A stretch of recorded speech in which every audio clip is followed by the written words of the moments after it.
өзімнің ана тіліме арнаған өлеңімді айтпас бұрын, елбасымыз Нұрсұлтан Әбішұлы Назарбаев атамыздың ана тілімізге арнап үлкен тебіреніспен айтқан тіл біздің анамыз, өйткені ол ұлтымыздың анасы. Қазақ тіліне қамқорлық жасау менің перзенттік те президенттік те парызым деген ұлағатты сөзінен бастап, біз мейлі дана болайық, мейлі бала болайық, кім болсақ та өзіміздің еліміз бен тілімізден биік емеспіз. Олай болса, тіліміздің алдындағы адамдық борышымызды адал атқарайық. Тілін білмеген түбін білмейді деп Ғабит Мүсірепов атамыз. Ендеше тілдің жайын жөргектен бастайық. Тілдің жайы жөргектен. Ана тілім, сен менің арымбағым, сен ойласам келмейді дамылдағым. Бал жырымды арнадым жаным саған, бала жан бол сыйы деп қабылдағым. Тілім, сенің құныңды білмегендер, құлағына сен жайлы ілмегендер. Құзғындайын жатса да жүзге жетіп, адам болып мәнді өмір сүрмегендер.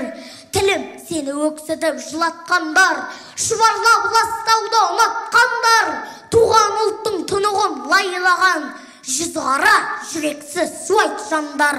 Тілім, сені менсінбей қорлағандар, өгейсітіп араша болмағандар, опасыздық жасаған отанына, олар нағыз намыссыз оңбағандар.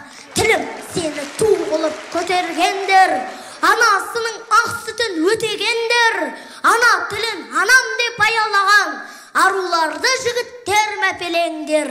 Үлбіретіп үкілі үміттерді, сенімдерге жеңдіріп күдіктерді, асыл жарға таңдай біл ару қыздар, ана тілді айбынды жігіттерді деп айтамын айқайлап жан жағыма.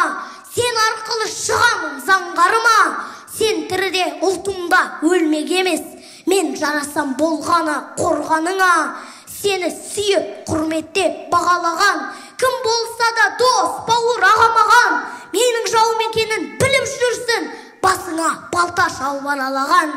Мен сені қорғап өтем өлмесін деп, тілім өліп шырағым сөнбесін деп, қадіріңді білмейтін қаты кездер, қазақты да сені де көнбесін деп. Сен көмілсең түнекке мен өлемін, тіл өлгеннің көрмедім өрлегенін. Әр қазақтың баласы дұрыс шығар, тілдің жайын жөргектен жөндегенің.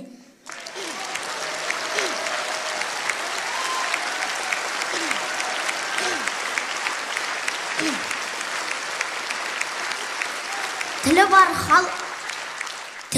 халық, халық, тілі жоқ халық, балық деген мақалды баршаңыз білетін шығарсыз.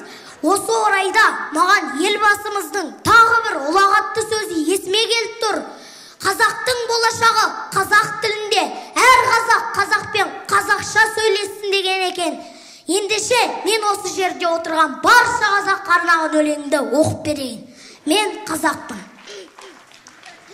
Мен қазақпын, мың өліп, мың тірілген, мақтанамын анам туған тіліммен, дүниеге жар саламын айқайлап, сәби жүрек пәк періште үніммен. Мен қазақпын, ұлылардың көзімін, Абай, Мұхтар, Баукеңдердің сөзімін, жеткіземін жау қазындай жырыммен, Жұбан, Мағжан, Сәкендердің сезімін. Мен қазақпын, мен ұлтымның ұлымын, Мұқағали, Мұхтарлардың жырымын, басқа жанға бас имейтін тәңірден. Мен азатпын, бір Алланың құлымын. Мен қазақпын, жатты бауыр көремін, қолда барды қонағыма беремін. Пенделікті пейіліме жеңдіріп, ертеңме еш алаңсыз сенемін.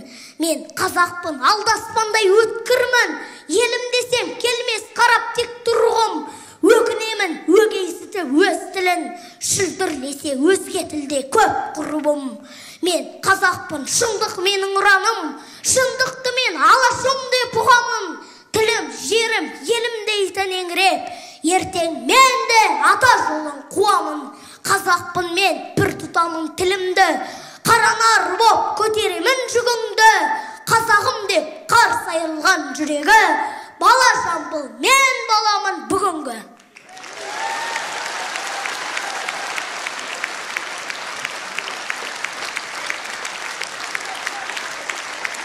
Жамбыл ортаға қайтадан келіп, осы жердегі қалың қауымға құрмет білдір. Мына жердегі ағаларың мен апаларың өзіңе тұрып құрмет білдіріп жатыр. Келе ғой. Бала Жамбыл, дара Жамбыл, дана Жамбылға ду қол шапалақ. Осындай намысты кішкентай сәбилеріміз барда, бөбектеріміз барда, ұлттың болашағының жарқын болатынына қалай сенбейсің?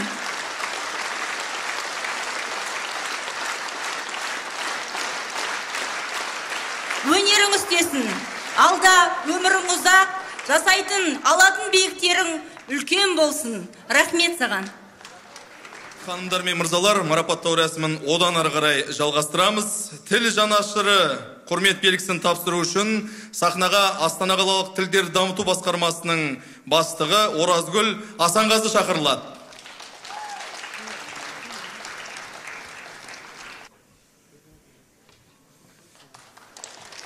Тіл жанашыры құрмет белгісімен марапатталу үшін Қазақстан телеарнасының жүргізушісі Майя Владимир қызы Веронская шақырылады.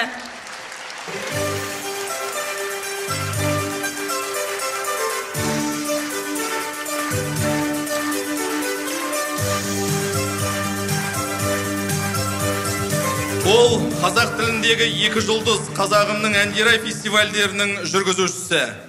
Ол әр таң сайын Таңғы сәлем бағдарламасымен халқымызды мемлекеттік тілде оятып келе жатқан тіл жанашыры.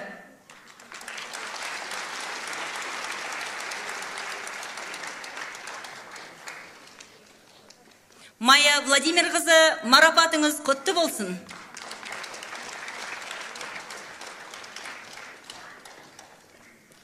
Ардақты ағайын, жақсының жақсылығына нұр тассын деп осы тіл журналы биыл 3-ші рет өткізіп отыр.